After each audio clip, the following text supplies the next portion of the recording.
All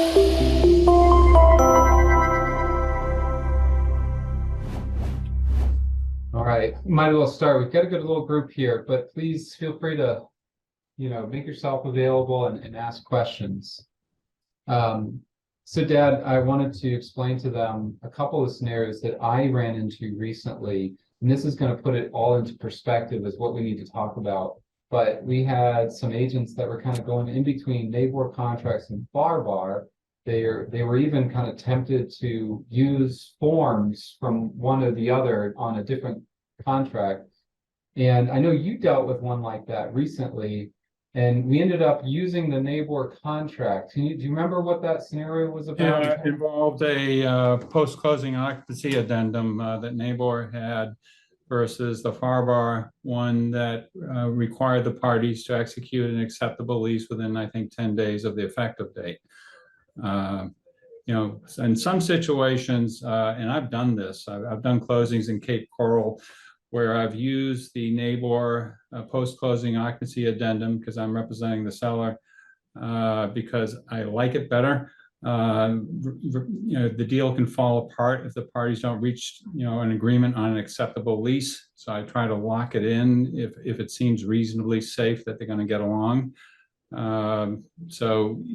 We had this a couple of days ago where somebody had a FAR contract and they were asking me, is it okay to use this form? And I read the form, and it was a post-closing occupancy addendum. That particular NABOR addendum does not make any reference at all to any paragraph in the NABOR contract, which is the big thing that we lawyers look for. Is there some reference to a term or a paragraph in the NABOR contract that would not be applicable in a FAR contract and thereby create a malpractice situation? I'll give them an example that's essentially where you say, if they might reference default language and they say, as defined in paragraph 12. I think I was looking at FAR today, and they're trying to define what working condition means, and they're referencing paragraph 12B2, and the definition on that FAR in that particular paragraph is going to be different than if we were referencing the same thing in NABOR. It's going to have a different number.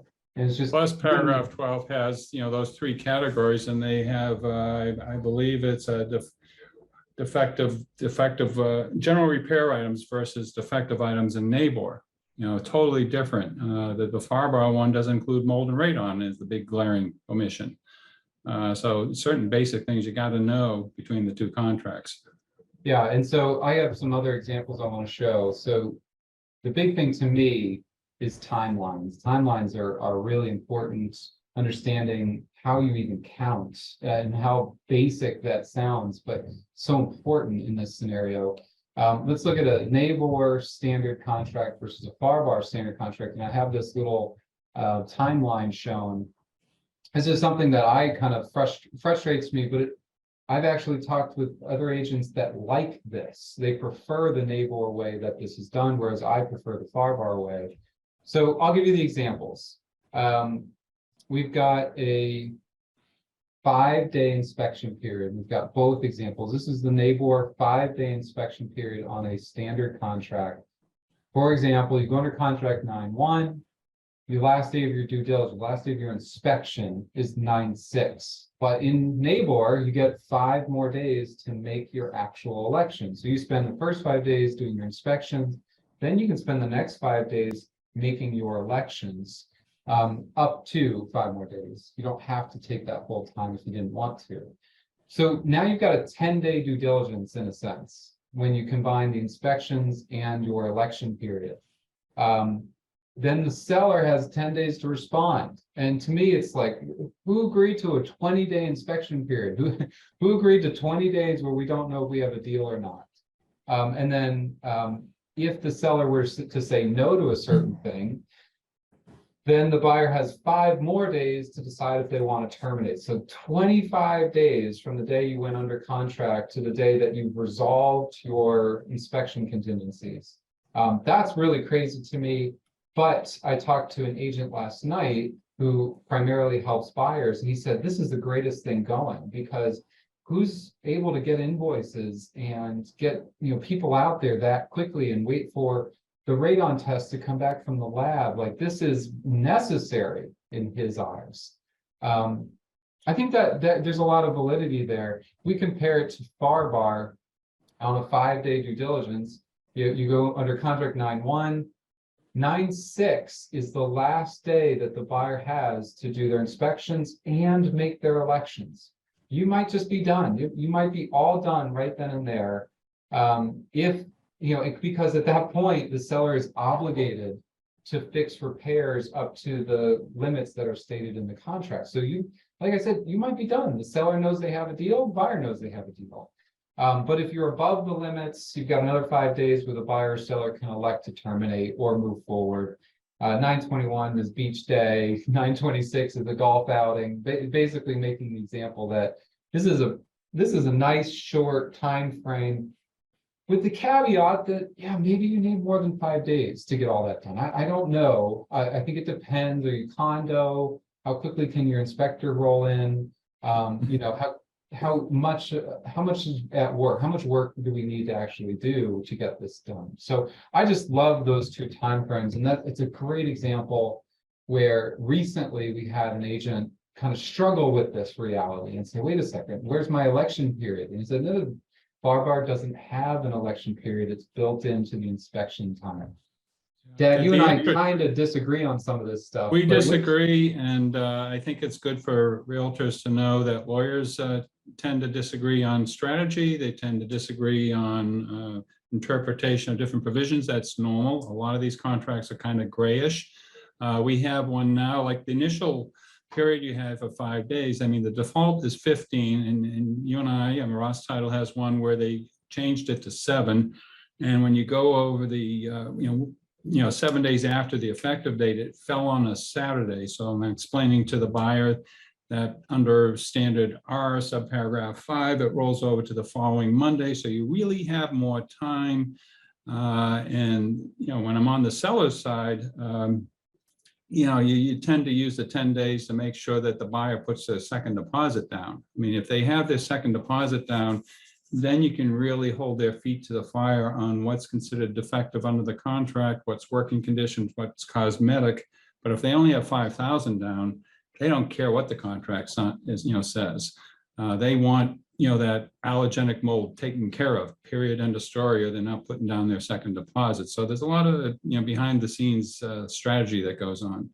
Yeah, and it's this strategy part, obviously it's imperative to understand which contract you're working with. But the example you're giving of rolling to the next day, you're in the subparagraph R, that's NABOR. Right. You have to, and if you're not familiar with FAR, we got to look. I had a question last night that this was a FAR financing contingency, and he said, if we pass our financing contingency and we don't waive it, right, is my buyer's deposit at risk? And I was texting him at like 10 o'clock last night, and I said, yes, absolutely. You're doing this at 10 o'clock at night with the 4 kids? Crazy. Punishment. So we ended up having a conversation. I called him because he was a little freaked out about it, because he said, wait a second, I just assumed it works the same way that NABOR did. So I'll give you the summary. Under NABOR, you have your financing contingency, and if you pass it, you still have it. It's just that the seller has the right to to terminate you after that period if you don't waive it. Did I explain that correctly? So let's say it's a 30-day. It's a little more. I mean, I was more buyer friendly.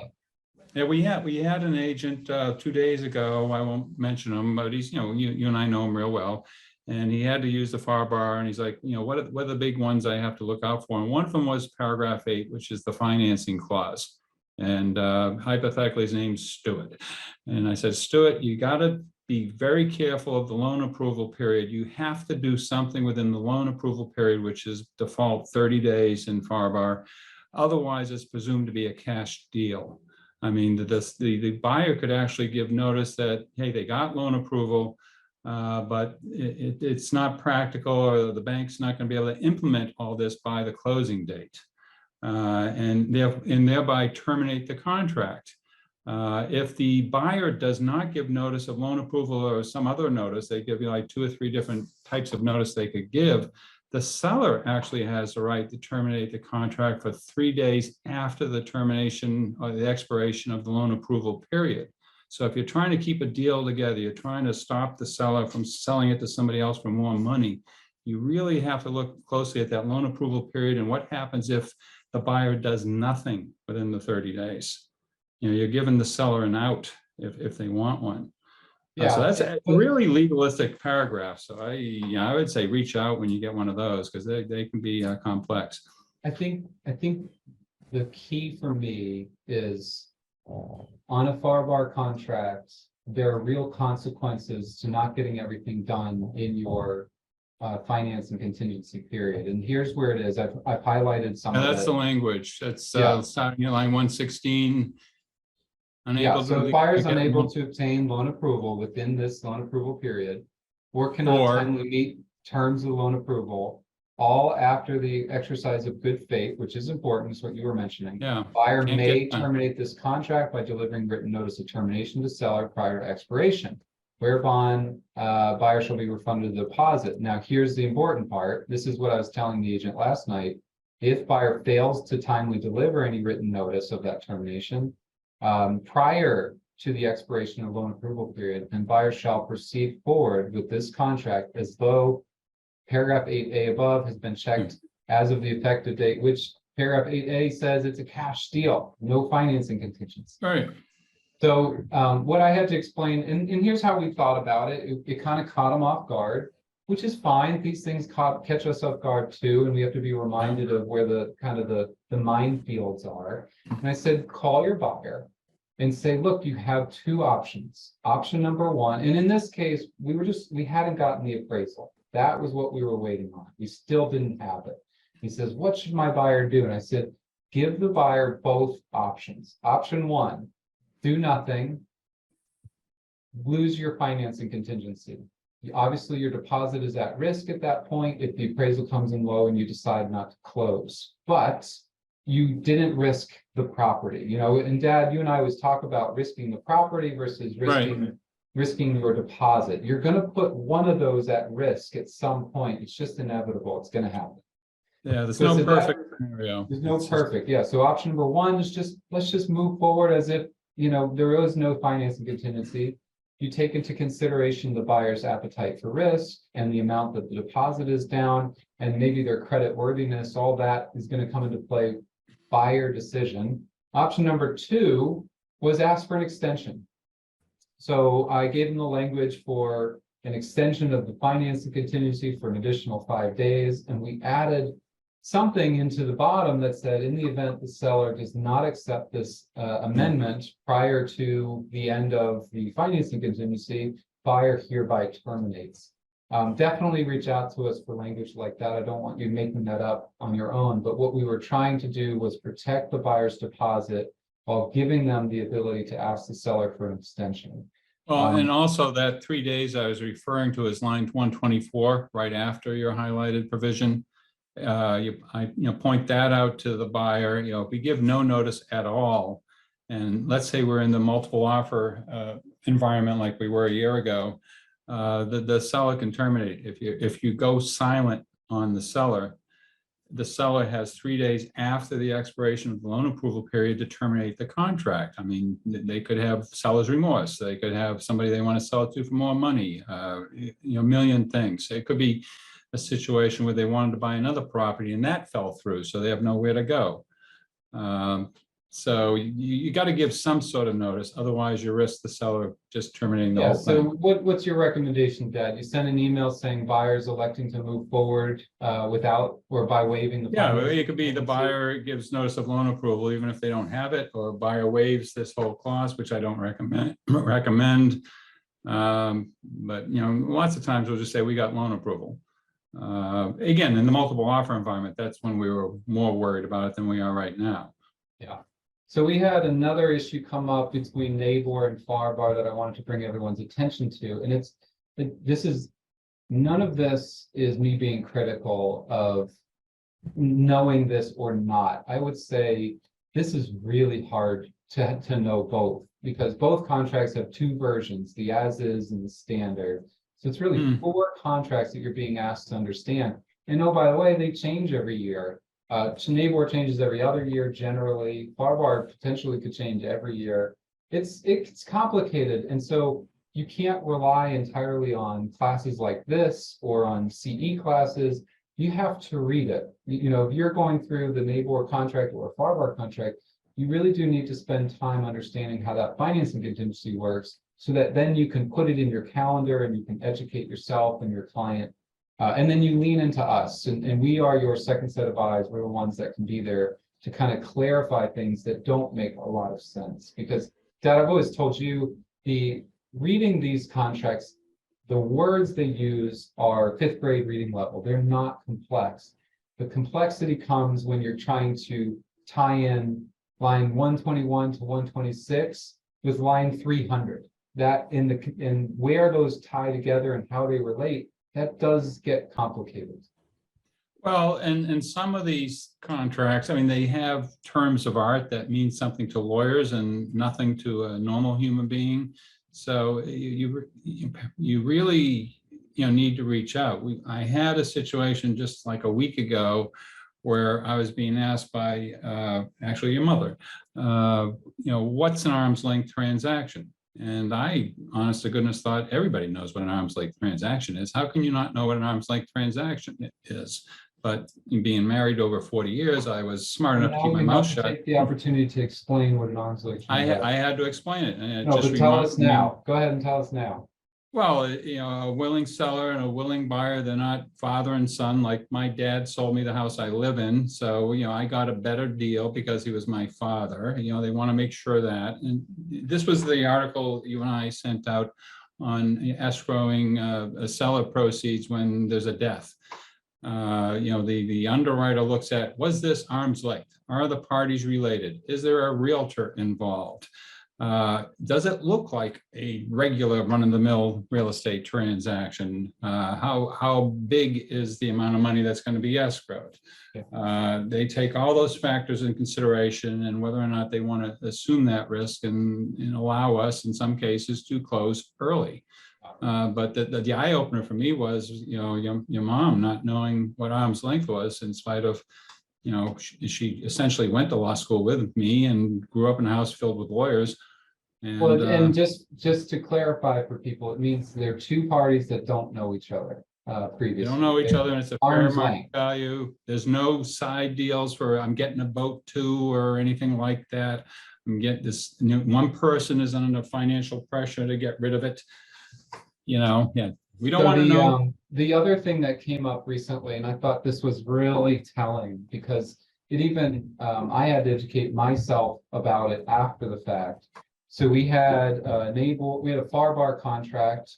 Both of the agents were more familiar with NABOR, so I'm not sure how we ended up with FARBAR, but they went with FARBAR. They did an as-is contract, but it was in a condo. And the big thing to know about FARBAR is that there's an extra form that needs to be attached. Condominium Rider A, I believe is what it's called. Right. And without it, the contract is voidable, maybe even void, but it's at least voidable because it does a couple of things. Number one, it includes the statutory language required for a condo sale, for a resale. It has to be in there, and it's not in the standard contract the way it is in NABOR. NABOR, it's just built in. FARBAR, you need the rider to get that language in there, and without it, it's you're violating the Florida statute. You're not giving proper disclosures to the buyer. Separately, and this is where it really tripped us up, is the first section of that condo rider actually has language about when a buyer is denied by the condo board.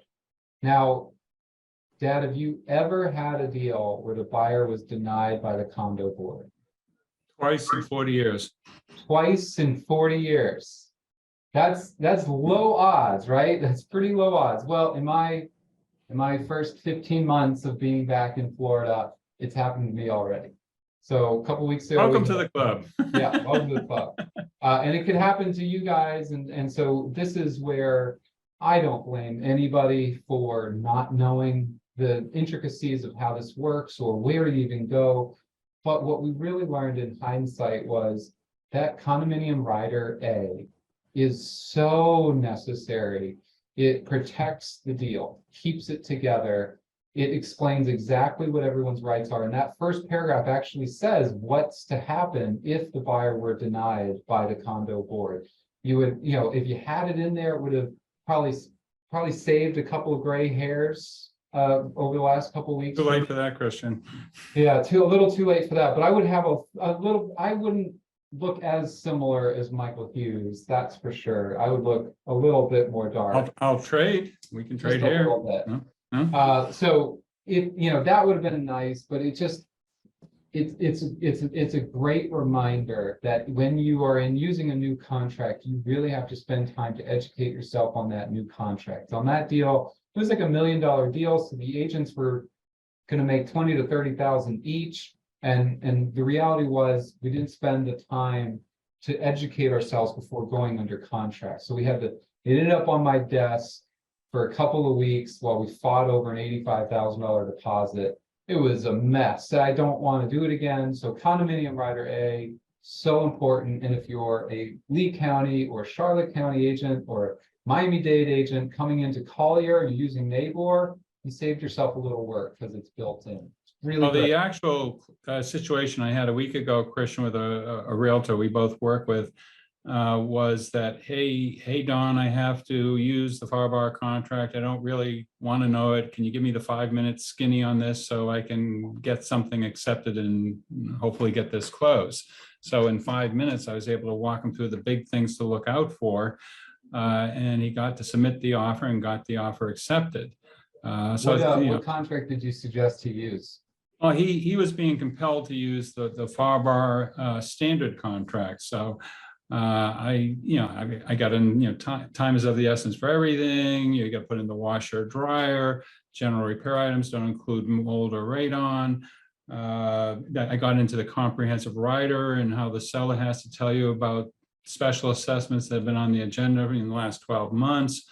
And I said, watch out for that financing clause. I mean, because that thing is a killer. Call me. You got to keep an eye on the loan approval period and call me the week before so we can go over our alternatives with the buyer. Well, here's another one, Dad. Did he bring up anything about permits? Well, he did, because that in paragraph 12, it's one of the 3 categories. And what I told him was, and that's an interesting one. I mean, if you're a seller, there are certain, that you have the general repair items, you have the wood destroying organisms, and you have the permits. Now, if you do low numbers, let's say you put $1 for general repair items and $1 for permits, the seller has the right to pay the excess if the buyer comes up with something. So it's discretionary with the seller. The one area where it's not discretionary is wood destroying organisms. So I said, you want to pick a real number for wood destroying organisms, and then numbers in the other 2 categories that your seller can live with. Don't just, I think in that case, they just went like with 30,000, 30,000 and 30,000. So, well, it's not necessary. You can go low in, categories 1 and 3. But wood destroying organisms, they do not give the seller the right to pay the excess if they give the buyer the right to terminate if it goes over the amount in that category. And again, I understand. Let me clarify. I'll give it in my words. You've got these 3 sections. I've got highlighted on the screen. Right. You've got general repair items. That would be your roof, your dishwasher, whatever, things like that don't work. We want it to be in working condition. And then number 3, you've got closing out expired building permits.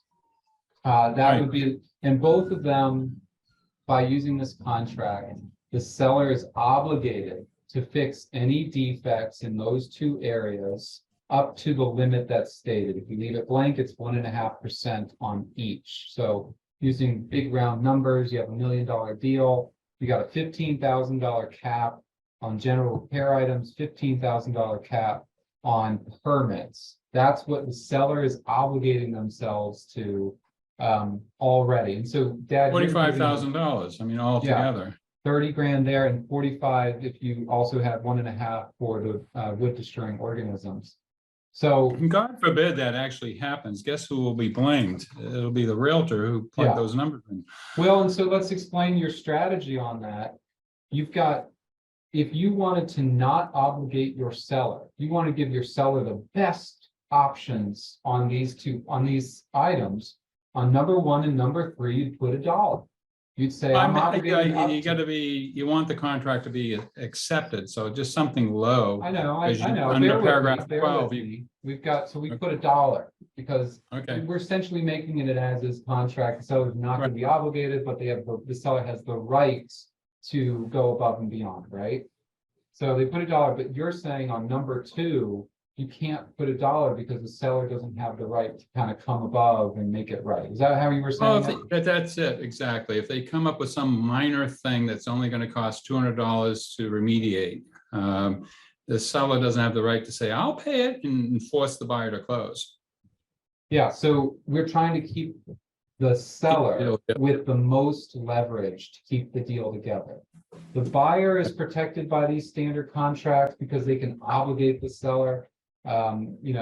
So it's so different from Nabor, so different, that personally, I would really educate you and tell you to use a standard or an as-is FAR contract and see if you can Yeah. do that. But like you said, in your case, Dad, they were being He's obligated to being use the forced, he had standard. no choice. So I gave him the 5-minute synopsis and he got it done. And 5 minutes is great. We can do that for any of you. If you want to call, we could certainly do that 5-minute summary. You can watch this video again, kind of the high points. But at the end of the day, you have to read the contract. Like, for example, if you're using a financing contingency, just read it and go over it with the buyer. And if there's something that doesn't make sense to you, that's when you call us. But you kind of have to do both. You have to read it, you have to ask. And that leads Well, me to my man, Michael Hughes. Mike, you there? So what I love about Mike is that Mike knows, I would say one of your, amongst your other great attributes, and Simi Brown knows him, you know what you don't know. You really have a good grasp on where your weak points are, and you're not ashamed to ask for help. And I think it's the greatest example of someone, as the broker at Downing Fry, you have this reputation, and yet you're totally unafraid to ask for help. Do you have any advice for the agents and how you kind of meandered this contract and that contract and these rules and that rule? How do you look at this stuff? Where do you kind of go to on this stuff? I know my limitations. And like you say, no one knows everything. So I'm very comfortable in some areas. In other areas, it's a lot easier for me to walk down the hallway and talk to Don and Christian. And I mean, Don and I've done this for many, many years. And recently, Don got tired of my questions, so Christian came into the practice. That's right. That's right. So, no, I've always felt when you're talking the legal arena, you can't go wrong with Christian or Don. I mean, really, they'll give you the answer, and they'll give you a lot of aspects of the answer. As far as sometimes there's a practical answer, sometimes there's a real world answer.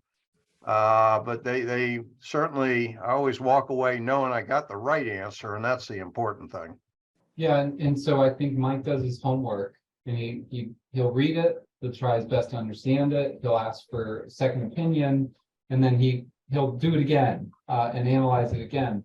And Mike, recently you've been trying to help your daughter find a house here in Collier County, and you've kind of gone through these things and the struggles that people have helping their clients and helping their clients make decisions with the complexity of these contracts. And is there any major thing that you dealt with just personally on trying to get comfortable with that and how complex these contracts are?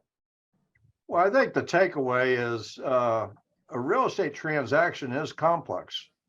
There's no cookie cutter deal. I mean, every deal's got something that you really have to think about a little bit.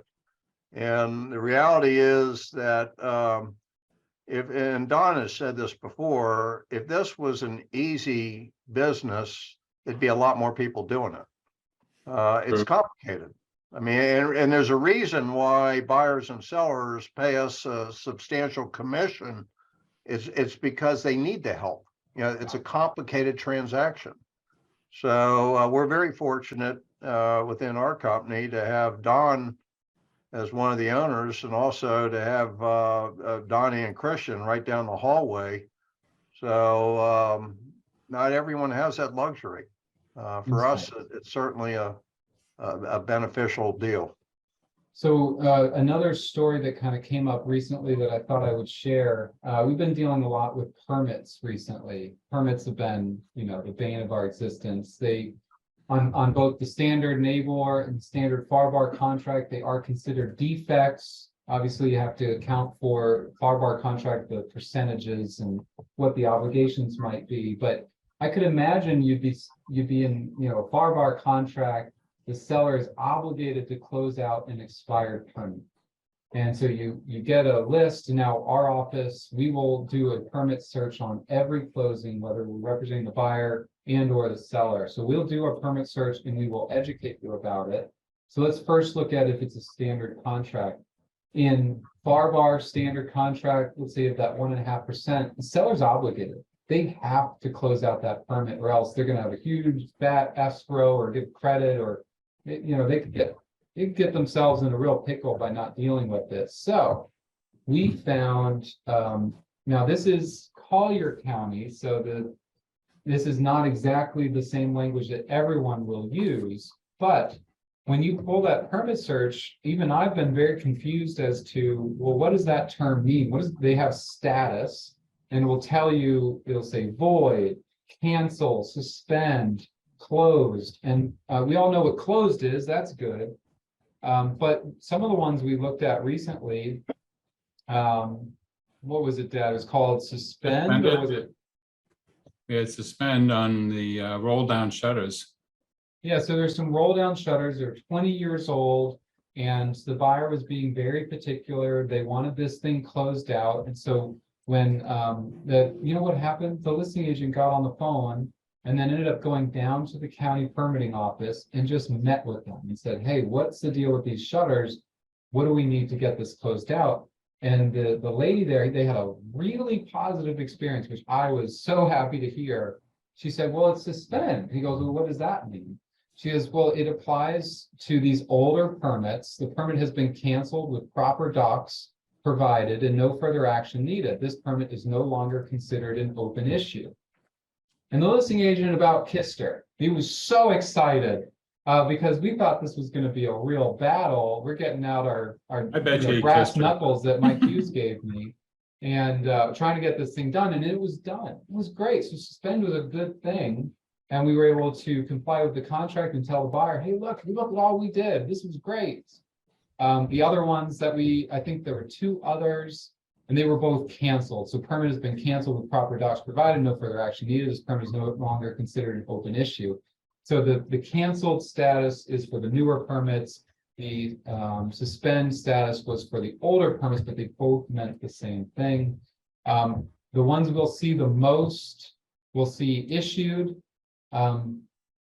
You've got 2 things when you get a new permit. Let's say you've got a new roof. You're going to have the permit, which is not a title issue. It could be a contract issue, but it's not a title issue. But you also have a title issue in the sense that they'll also issue a notice of commencement on record. We've got to deal with that. We've got to account for it. So that can be problematic. It's something that we do on every one of our closings. Finaled is great. Job was completed, inspected, and all conditions resolved. Fees paid, entered in error, canceled. These are the old permits. So this permit status requires additional research to be performed and may require the permit to be extended, reapplied, or set to suspend. So cancel is very different than cancel. That's crazy. Mike, you probably didn't even think of that. I was surprised by this. So there's just always something for us to learn, and it's not always just the contract. It's like how the contract applies to real life and the permitting office, and are you Bonita Springs or City of Marco, all that it's a lot. It's a lot. That's really fascinating. Cancel is different than canceled. Cancel is different than canceled. Only with the government you'll get that. But Hey, this is a great. let me ask forum. you something. Let me Oh, ask you goodness. Here something. we go. Here we go. This one goes to Don and Christian. How often do you feel the seller is unaware that they have a permit issue? Oh, quite often. 95% of the time.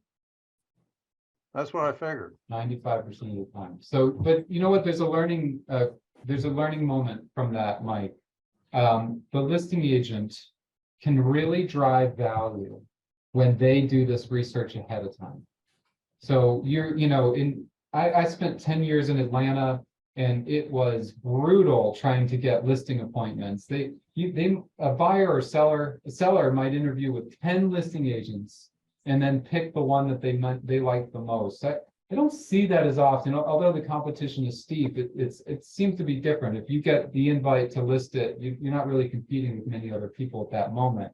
Maybe I'm wrong about that, but the need to drive value is still really important.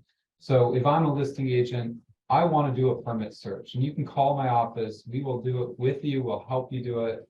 We'll explain how we do it. Open book. I want you guys to be good at this stuff, but pull the permits, because your seller probably doesn't know. They don't realize that water heater they had installed 3 years ago wasn't permitted. They won't realize it. Separately, pull the deed.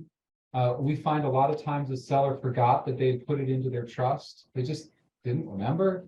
Or when they bought it, they were still married, and then they went through a divorce. Oh, I didn't realize we never changed the deed. And so let's do our research. We gather all these documents ahead of time. I've said in the past, I want you to get your condo docs in advance. I want to get the property manager and where they apply and what's the process. You've got usually 2, 3, 4 weeks without any offers, before you actually list it, where you can do this homework and make sure it's perfect. And I think sellers will appreciate it. I know buyers and their agent will appreciate it as well. Thank you, Mike. All right, so I love this class. It was about 39 minutes. Thank you all for joining. Feel free to call us. We're here for you. We'll kind of figure this out together, but it's one of those issue spotting moments. If you're new to a contract, if you haven't looked at it in a minute, or if you haven't used a financing contingency on an ABOR contract, even if you're familiar with ABOR, just re-educate yourself about it. Don't rely entirely on our education.